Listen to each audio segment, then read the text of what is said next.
সবাইকে স্বাগত জানাই স্টুডেন্ট কেয়ার একাডেমি চ্যানেলের পক্ষ থেকে। আজকে তৃতীয় শ্রেণীর আমাদের পরিবেশ পাঠ্য বইটির 151 থেকে 154 পৃষ্ঠা পর্যন্ত আমরা পড়ব। আমরা দেখব 151 থেকে 154 পৃষ্ঠা পর্যন্ত কি আছে। ছাত্রছাত্রীরা, তোমরা আমাদের পরিবেশ পাঠ্য বইটির 151 পৃষ্ঠা বের করো। চলো দেখি 151 পৃষ্ঠাতে কি আছে।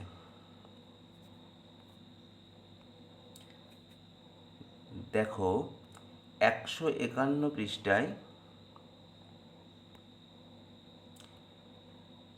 একদম উপরে লেখা আছে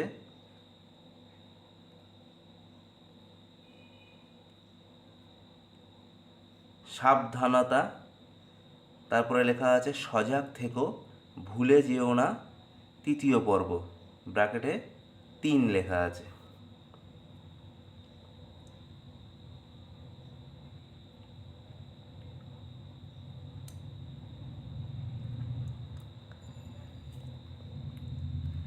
ইলেকট্রিকের সুইচে হাত দেওয়ার আগে কুমকুম সবসময় হাত মুছে নেয়, হাতে যেন জল না থাকে। জল থাকলে শক লাগতে পারে। তাহলে ইলেকট্রিকের সুইচে হাত দেওয়ার সময় সবসময় শুকনো হাত দিতে হবে, কোনো সময় আমরা ভিজে হাত যেন না দিই। ভিজে হাত দিলে শক লাগতে পারে। ইস্ত্রি করার সময়ে ও খুব সাবধান থাকে, মানে কুমকুম খুব সাবধান থাকে। সুইচ অফ না করে ইস্ত্রিতে হাত ছোঁয়ায় না। যদি ইস্ত্রিটা খারাপ থাকে তাহলে শক লাগতে পারে। একবার একটা প্লাগ কাজ করছিল না। কুমকুমের দাদা প্লাগের ফুটোয় তার ঢুকিয়ে দেখছিলেন কি হয়েছে, আর জোর একটা শক খেয়েছিলেন।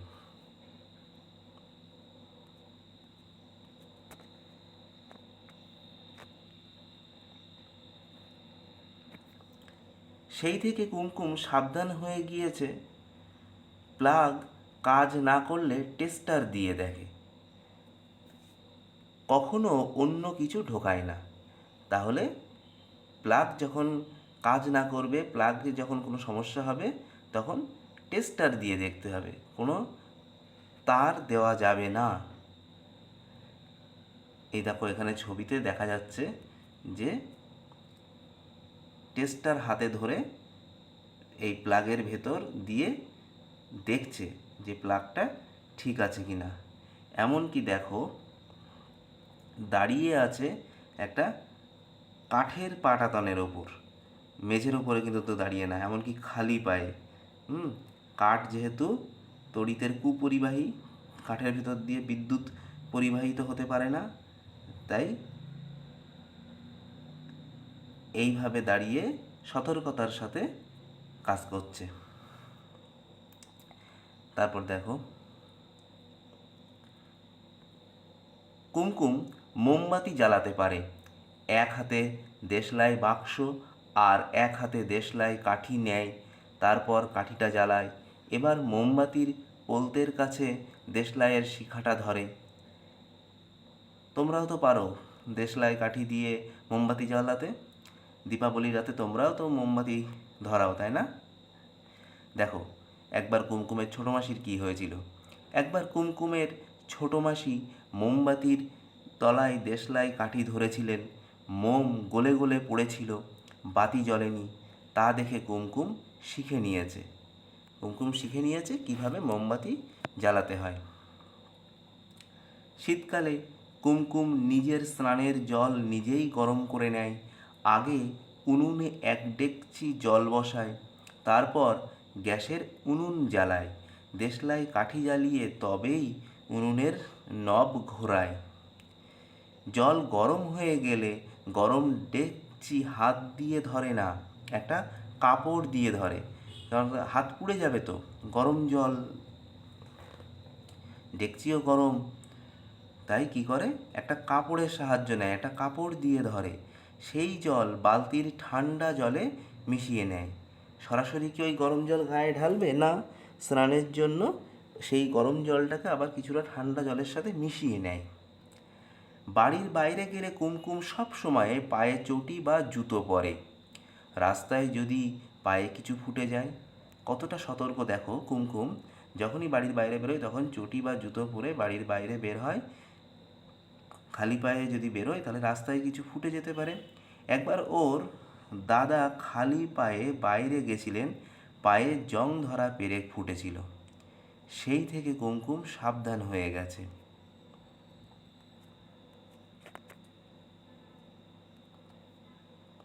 বাইরে থেকে বাড়ি ফিরে আগেই ভালো করে হাত পা ধুয়ে নেয়।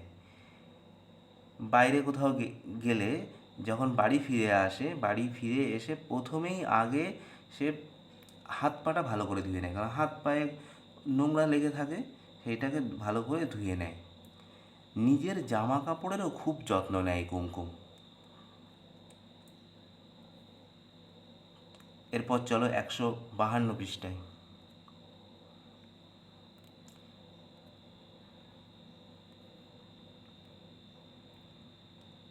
152 পৃষ্ঠায় দেখো উপরে লেখা আছে সাবধানতা। দলে করি বলা বলি, তারপরে লিখে ফেলি।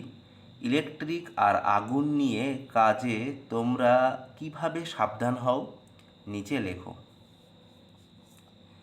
কাজের নাম বিবরণ আর কিভাবে সাবধান হও। এটা আমি তোমাদেরকে বলে দিচ্ছি, তোমরা এই ছকটা পূরণ করবে। প্রথম এই ঘরটাই লিখবে, কাজের নামের বা কাজের বিবরণের প্রথম ঘরটাই লিখবে ইলেকট্রিক সুইচ অন করা।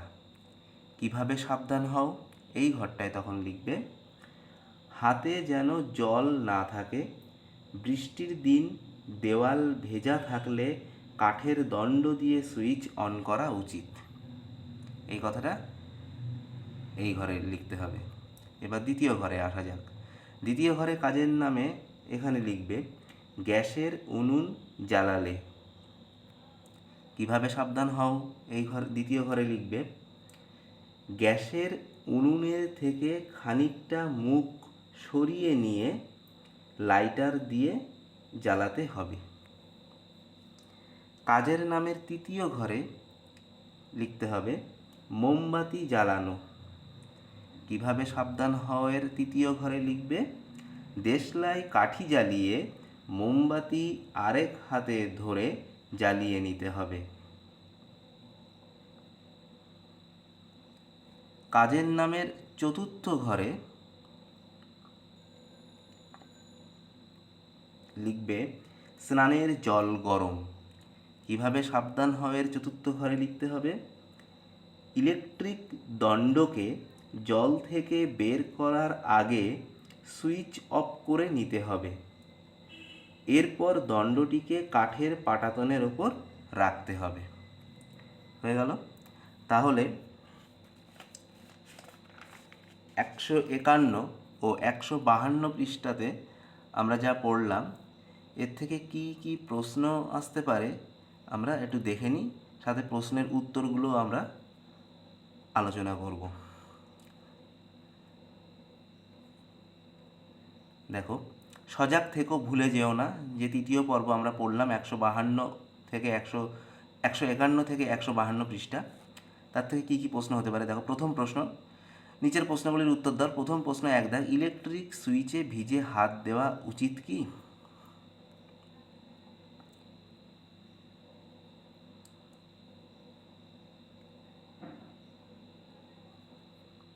উত্তর না। 2 দাগের প্রশ্ন, হাতে জল লেগে থাকা অবস্থায় ইলেকট্রিক সুইচে হাত দিলে কি হবে? উত্তর শক লাগতে পারে। 3 দাগের প্রশ্ন, ইলেকট্রিক সুইচে হাত দেওয়ার সময় কি সতর্কতা মেনে চলতে হবে? উত্তর সর্বদা হাত মুছে নিতে হবে যেন হাতে জল না থাকে।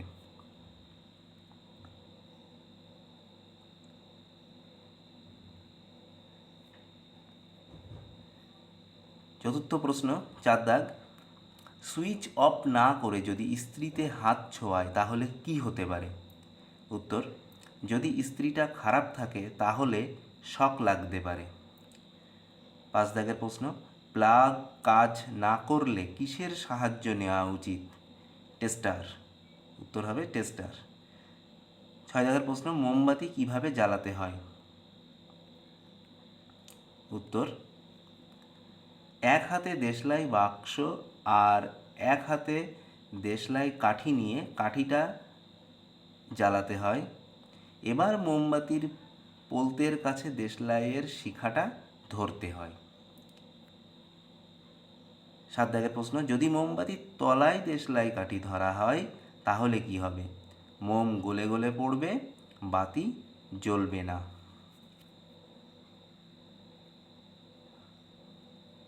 8 দাগের প্রশ্ন, গরম জল ভর্তি ডেকচি হাত দিয়ে ধরা যাবে? উত্তর, না। 9 দাগের প্রশ্ন, গরম জল ভর্তি ডেকচি ধরার জন্য কিসের সাহায্য নিতে হবে? একটা কাপড়। 10 দাগের প্রশ্ন, খালি পায়ে বাইরে যাওয়া কি ঠিক? এর উত্তর হবে না।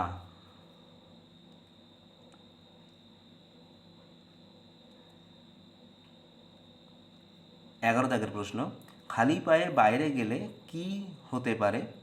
উত্তর, পায়ে কিছু ফুটে যেতে পারে। 12 দাগের প্রশ্ন,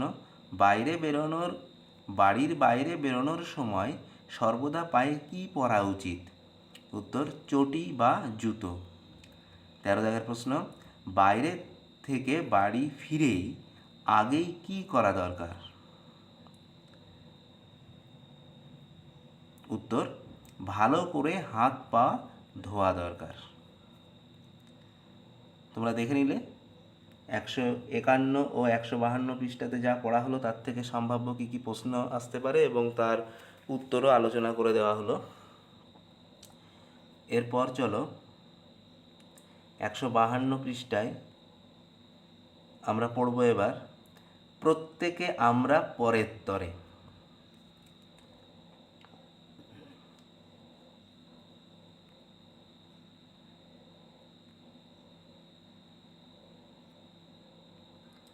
দেখো, সাঁতারু হিসাবে স্কুলে টিকাইয়ের খুব নামডাক, কিন্তু ওর বন্ধুরা সবাই তেমন ভালো সাঁতরাতে পারে না। রাজু একবার জলে ডুবে যাচ্ছিল, ওকে বাঁচাতে টিকাই পুকুরে ঝাঁপ দিল। পলাশও ভালো সাঁতার জানে, সেও ঝাঁপ দিল জলে। রাজুকে বাঁচাতে টিকাই ঝাঁপ দিল, পলাশ ঝাঁপ দিল। রাজুর কাছাকাছি পৌঁছে টিকাই বলল, সাবধান, তুই আমায় জড়িয়ে ধরিস না, তাহলে দুজনকেই ডুবতে হবে।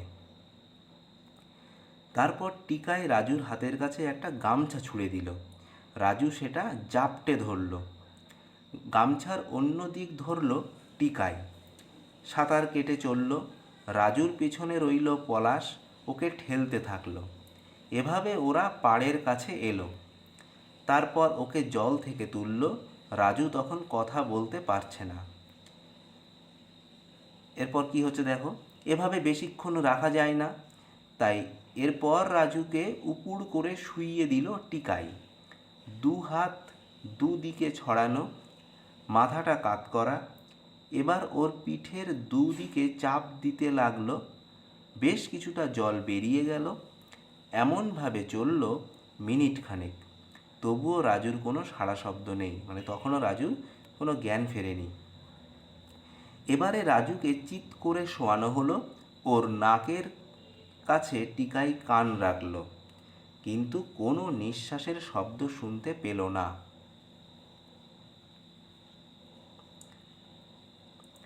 তখন রাজুর চিবুকটাকে প্রথমে একটু উঁচু করে দিল ওরা, আর রাজুর মাথাটা পিছন দিকে হেলিয়ে দেওয়া হলো।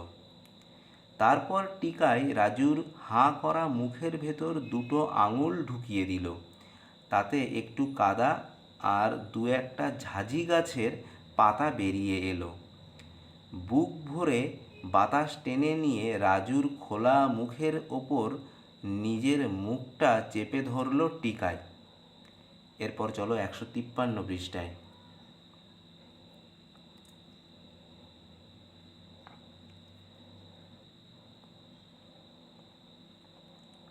দেখো 153 পৃষ্ঠায়,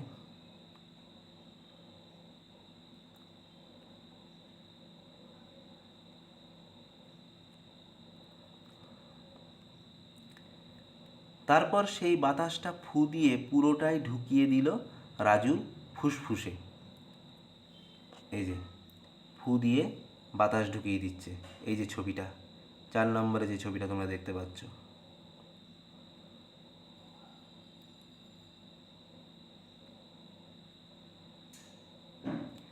পলাশ এক হাতের 2 আঙুল দিয়ে রাজুর নাকটা চেপে ধরে রেখেছিল, যাতে টিকাইয়ের মুখের হাওয়াটা রাজুর নাক দিয়ে বেরিয়ে না যায়। এরকম 2-3 বার করবার পরও রাজুর কোনো সাড়া নেই। এর ভেতরে জেমসের কাকা ওদের দেখে দৌড়ে এসেছেন। কাকু বললেন, টিকাই, মনে হয় রাজুর হৃদযন্ত্র কাজ করছে না, দেখি তো নাড়ির ছন্দ আছে কি না। রাজুর গলার মাঝখানে উঁচু জায়গাটার পাশে একটা আঙুল দিলেন কাকু। মন দিয়ে অনুভব করার চেষ্টা করলেন। কাকুর কপাল কুঁচকে গেল। বললেন, না তো, রাজুর কোনো পালস নেই। টিকাই, তাড়াতাড়ি করো। এবার মনে হচ্ছে রাজুর হৃৎপিণ্ডে বাইরে থেকে চাপ দিতে হবে, সেভাবেই হৃৎপিণ্ডের কাজ চালু করতে হবে। টিকাই বলল, কাকু, আমি কি ওই শ্বাস প্রশ্বাস চালাবার কাজটা করে যাব?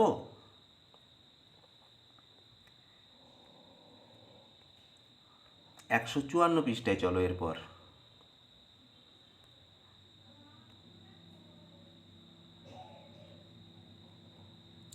154 পৃষ্ঠায় দেখো, কাকু বললেন, হ্যাঁ, তুমি নিঃশ্বাসের কাজটা দেখো, আমি হৃদযন্ত্রে চাপ দিই। এই বলে কাকু রাজুর পাশে হাঁটু গেড়ে বসলেন। পলাশকে বললেন, দেখো, রাজুর বুকের পাঁজরের সব থেকে নিচের হাড় দুটো মিশেছে এইখানে। সেই জায়গা থেকে ঠিক 2 আঙুল ওপরে বুকের মাঝখানে ওই হাড়টার ওপর হাত দুটো দিয়ে চাপ দিতে লাগলেন কাকু। এমনভাবে চাপ দিলেন যাতে 2 ইঞ্চির মতো নামানো যায়। 1, 2, 3, 4 বলতে বলতে টানা একই ছন্দে চাপ দিতে লাগলেন। পলাশকে বললেন, প্রতি মিনিটে প্রায় 60 বার এভাবে চাপ দিতে হয়, তাই 1, 2, 3 করে গুনলে সুবিধা হয়। এরকমভাবে 15 বার হৃদযন্ত্রকে চাপ দিতে থাকলেন কাকু। আর তার পরেই 2 বার করে শ্বাস প্রশ্বাস চালানোর চেষ্টা করতে থাকলো টিকাই। হৃদযন্ত্রে চাপ দেওয়ার ছবিটা তোমরা দেখো, এই দেখো হৃদযন্ত্রে চাপ দেওয়ার কাজটা কাকু করছে। এই 5 নম্বরের যে ছবিটা আছে, এই ছবিটি হৃদযন্ত্রে চাপ দিচ্ছে।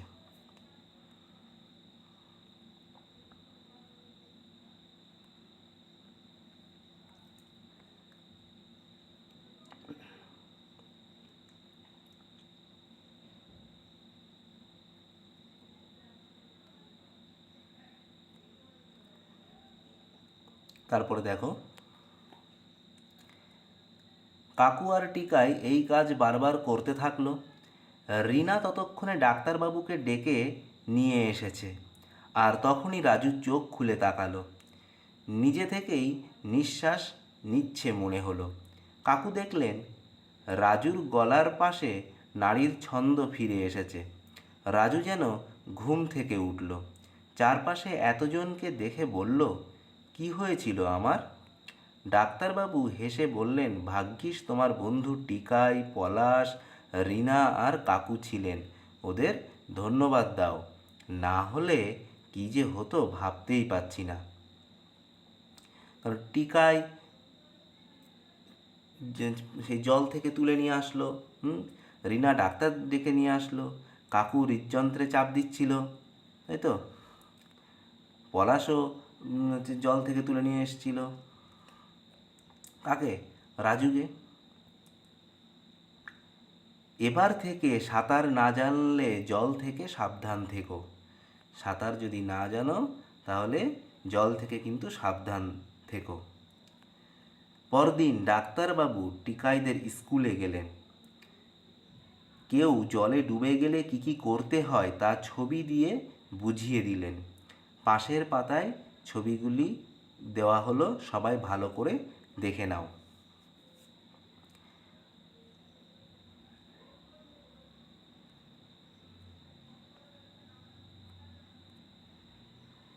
দলে করি বলা বলি, তারপরে লিখে ফেলি।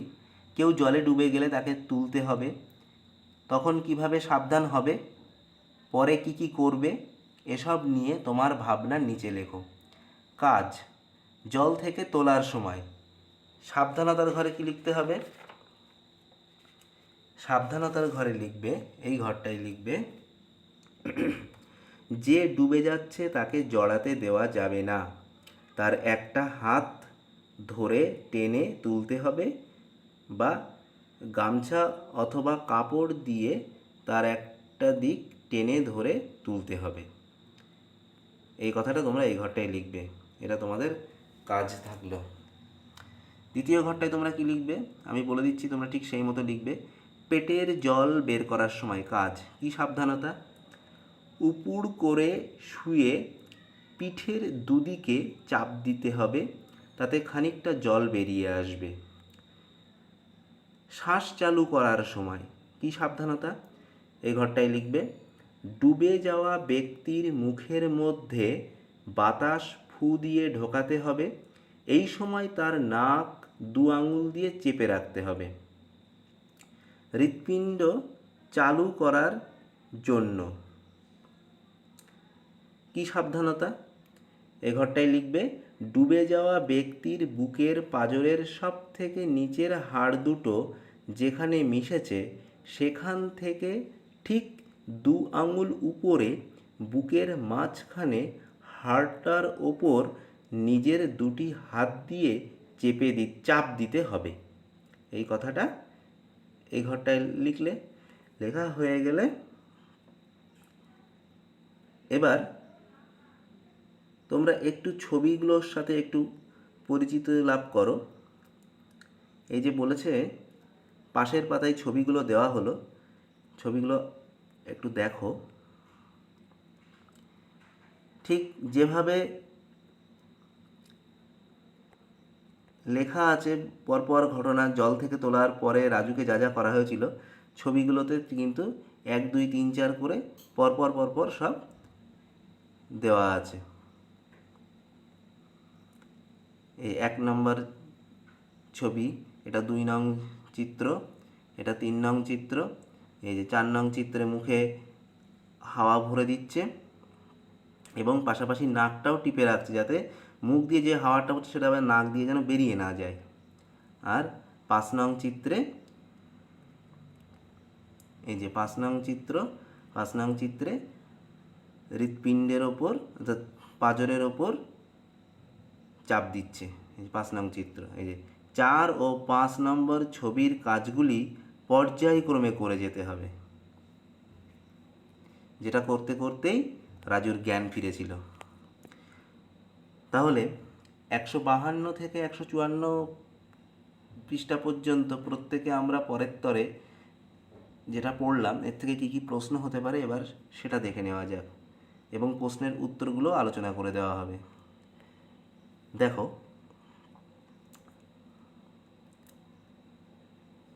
প্রত্যেকে আমরা পরের তরে 152 পাতা থেকে 154 পৃষ্ঠা যেটা আমরা পড়লাম, নিচের প্রশ্নের উত্তর দাও। 1 দাগ, জলে ডুবে যাওয়া কোনো ব্যক্তিকে কিভাবে বাঁচাবে? উত্তর, সাঁতার জানা এমন কোনো ব্যক্তি জলে ডুবে যাওয়া ব্যক্তিকে বাঁচানোর জন্য জলে ঝাঁপ দেবে এবং ডুবে যাওয়া ব্যক্তির কাছে পৌঁছে একটা গামছা ডুবে যাওয়া ব্যক্তির হাতের কাছে ছুঁড়ে দেবে। ডুবে যাওয়া ব্যক্তি গামছাটিকে জাপটে ধরবে। ডুবে যাওয়া ব্যক্তি উদ্ধারকারী ব্যক্তিকে যেন জড়িয়ে না ধরে, জড়িয়ে ধরলে দুজনেই ডুবে যেতে পারে।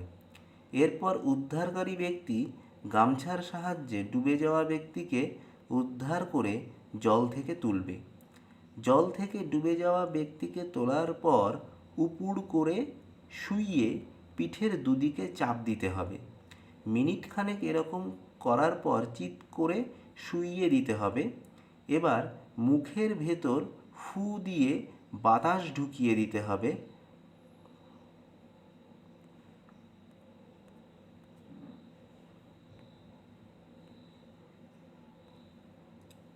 পাশাপাশি নাকটা চেপে ধরে রাখতে হবে যাতে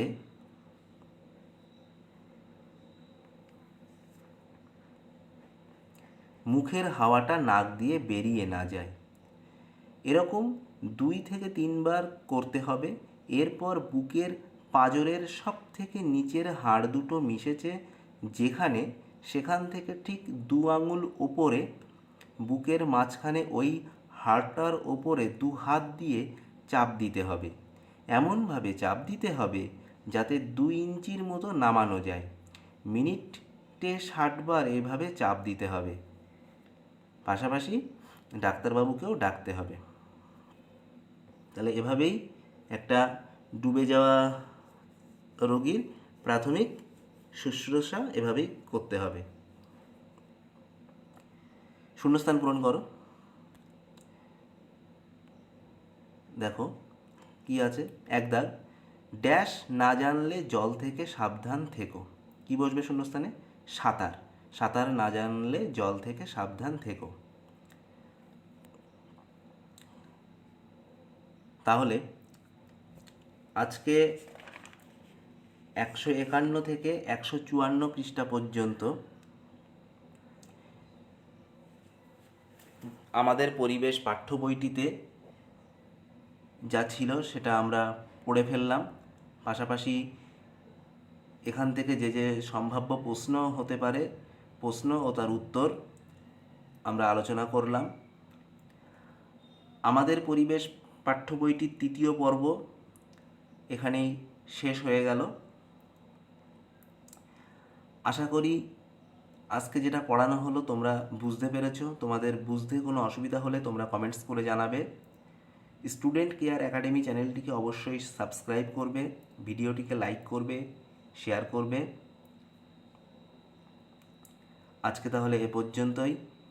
তোমরা খুব ভালো থেকো আর মন দিয়ে আমাদের পরিবেশ পাঠ্য বইটি পড়বে।